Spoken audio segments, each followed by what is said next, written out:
Assalamualaikum warahmatullahi wabarakatuh. Perkenalkan, nama saya Aditya Dwi Nugraha dari kelas 11 TKS 1. Saya akan menjelaskan SOP perawatan berkala 20.000 km pada posisi lift 1, 2, dan 3. Oke, yang pertama adalah membaca perintah kerja. Apa tujuannya membaca perintah kerja? Agar kita mengetahui apa saja yang akan diperiksa nanti saat praktik. Yang kedua adalah persiapan tools dan lift. Persiapan tools atau alat-alat yang akan digunakan nanti saat praktik. Setelah semuanya disiapkan, yang kedua adalah persiapan lift.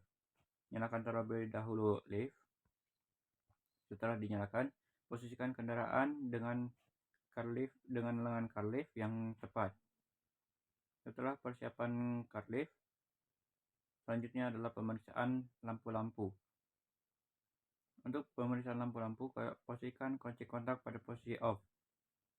Untuk pemeriksaan lampu senja, putarkan satu kali tuas pada tuas lampu satu kali. Pastikan lampu berfungsi dengan baik dan menyala dengan baik. Setelah itu, putarkan lagi sekali untuk pemeriksaan lampu kepala jarak dekat. Untuk pemeriksaan lampu jarak jauh, dorong tuas ke arah depan. Pastikan lampu menyala dengan baik. Untuk pemeriksaan lampu dim, tarik tuas ke arah depan satu kali, pastikan lampu berfungsi dengan baik. Setelah itu, pemeriksaan lampu hajar, tekan tombol yang berwarna merah yang melambangkan segitiga. Setelah itu, pemeriksaan lampu rem. Untuk pemeriksaan lampu rem, tekan atau injak tuas rem. Lihat dari spion ke arah belakang. Pastikan lampu rem masih berfungsi dengan baik. Setelah itu, posisikan kunci kotak pada posisi on. Selanjutnya adalah pemeriksaan lampu sen. Untuk pemeriksaan lampu sen, tuas lampu-lampu dikebawahkan satu kali untuk pemeriksaan lampu sen kanan dan dikeataskan untuk sen kiri. Setelah itu, pemeriksaan lampu mundur. Untuk pemeriksaan lampu mundur, pastikan tuas transmisi pada posisi R. Lalu, lihat ke arah belakang, apakah lampu menyala dengan baik atau tidak. Setelah itu, pemeriksaan fungsi washer, wiper, dan rubber blade. Untuk pemeriksaan fungsi washer dan wiper, tekan tuas washer satu kali. Pastikan washer wiper berfungsi dengan baik. Untuk pemeriksaan rubber blade, tinggal dilihat dari hasil pembersihan dari kacanya, apakah ada air yang tersisa atau tidak. Setelah itu, pemeriksaan fungsi AC dan radio. Untuk pemeriksaan AC, putarkan switch sampai full dan suhu sampai full. Dan cek satu persatu pada AC yang keluar, apakah masih berfungsi dengan baik atau tidak. Setelah itu, pemeriksaan radio. Nyalakan radio, putarkan atau volume sampai full, apakah masih keluar suara atau tidak. Setelah pemeriksaan fungsi AC dan radio, untuk pemeriksaan central door lock, tekan atau kunci central door lock pada pintu pengemudi. Kalau semua pintu yang ada di dalam kendaraan itu terkunci, maka central door lock masih bagus. Setelah itu, pemeriksaan power window.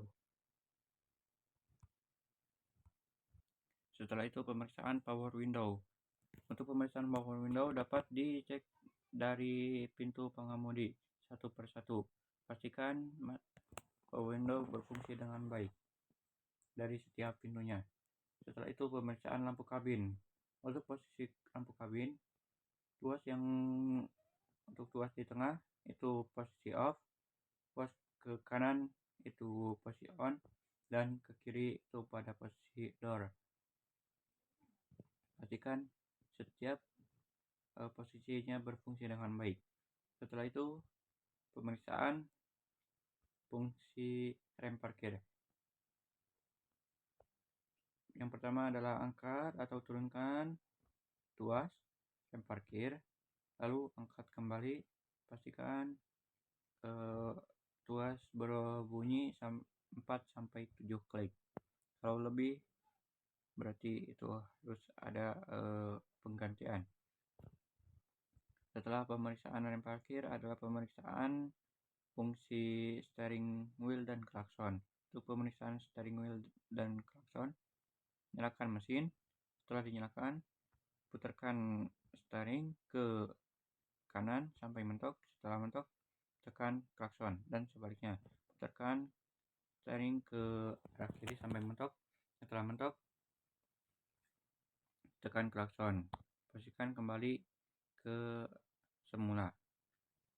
Setelah pemeriksaan steering dan klakson, matikan kembali mesin. Setelah dimatikan, selanjutnya adalah pemeriksaan pedal gas dan rem. Untuk pemeriksaan pedal gas dan rem, ukur dengan menggunakan mistar baja. Ukur ketinggian pedal gas dengan menggunakan mistar baja. Setelah diukur ketinggiannya, lalu diukur gerak bebasnya. Setelah mengetahui tinggi dan gerak bebasnya, maka dikurangi. Contohnya, tingginya adalah 120 dan gerak bebasnya adalah 100, maka 120 dikurangi 100, hasilnya 20. 20 adalah gerak bebas dari pedal gas tersebut. Pemeriksaan pedal gas dan rem selanjutnya adalah pemeriksaan eksterior, yaitu karet pintu, seat belt, nut bolt di bodi kendaraan, tutup tangki. Pastikan semuanya tidak ada yang rusak dan tidak ada yang lecet. Setelah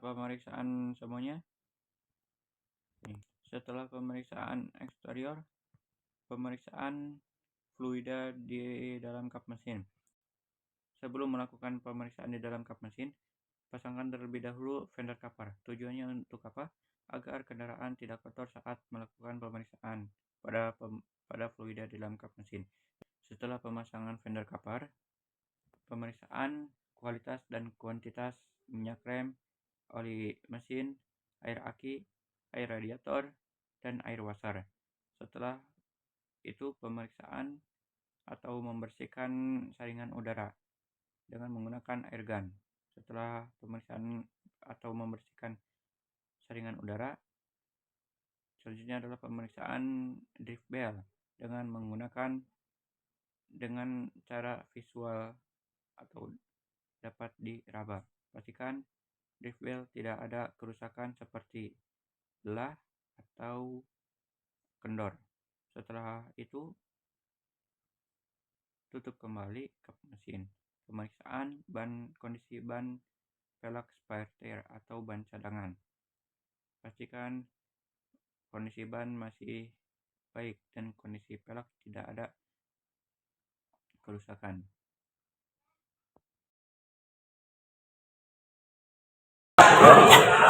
Kedua pemeriksaan yang harus diperiksa adalah join.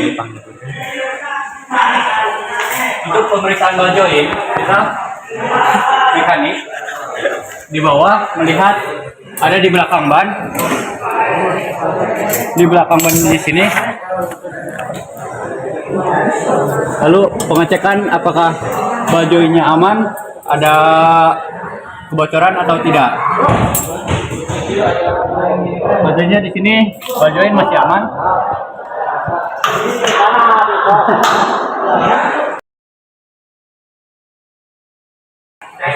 Posisikan rem di atas mekanik.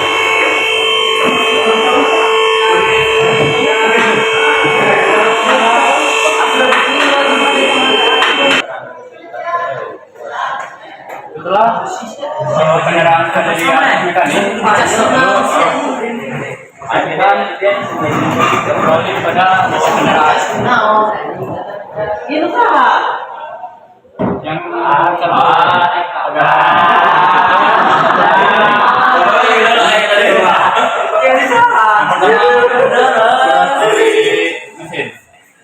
Untuk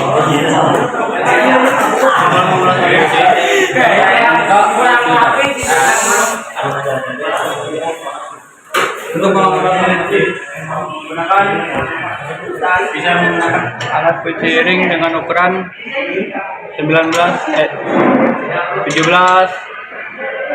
dengan ukuran 17. Setelah terbuka,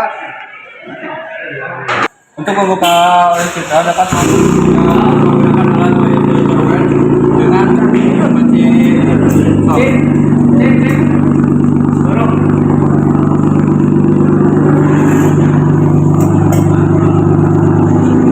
Pada mobil ini, oil filter berada di atas.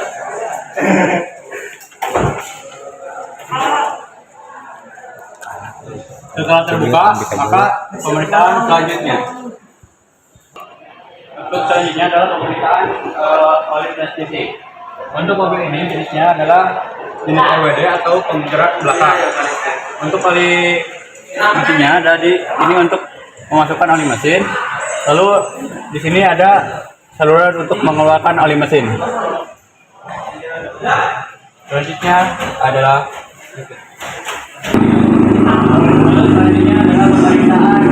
oli transmisi. Oli transmisi ini ada oli transmisi untuk memasukkan, saluran untuk memasukkan. Lalu ada di dalam sini adalah untuk mengeluarkan oli. Selanjutnya pemeriksaan oli diferensial. Mobil ini berjenis RWD atau penggerak belakang. Untuk pemeriksaan oli diferensial, di sini ada saluran untuk memasukkan, lalu ini adalah saluran pembuangan. Selanjutnya pemeriksaan kebocoran. Untuk pemeriksaan kebocoran, di sini ada beberapa jenis saluran. Yang harus kita periksa adalah saluran bensin atau saluran bahan bakar.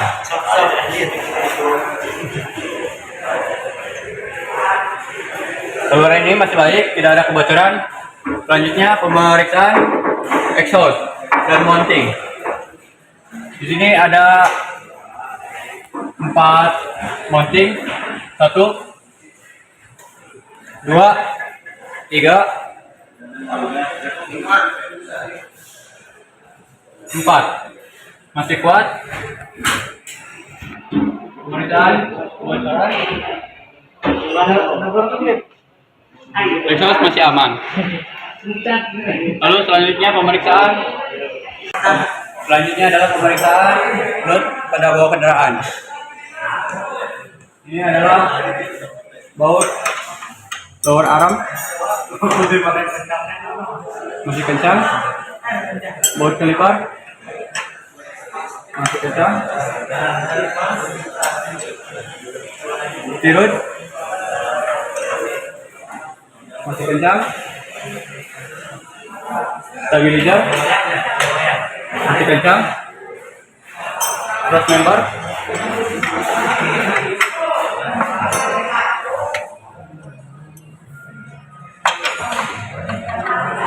masih bagus.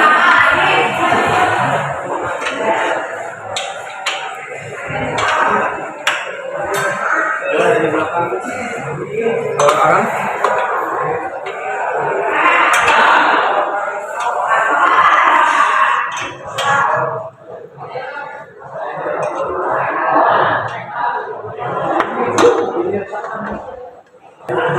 Selanjutnya adalah pemeriksaan spring dan absorber.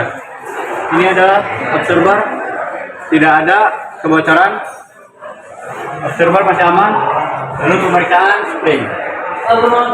Spring masih aman, masih kuat, tidak ada keretakan atau patah.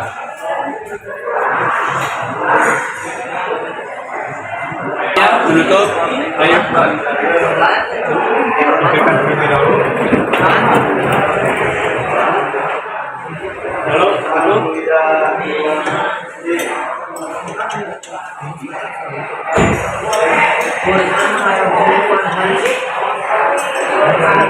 semuanya diperiksa, maka kita kembali kendaraan.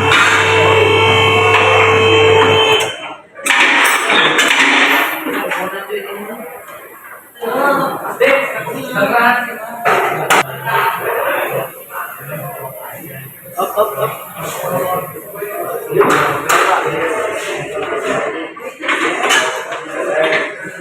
mungkin cukup sekian perawatan pada lift 2 dan lift 3 2000 km. Terima kasih telah menonton. Wassalamualaikum warahmatullahi wabarakatuh.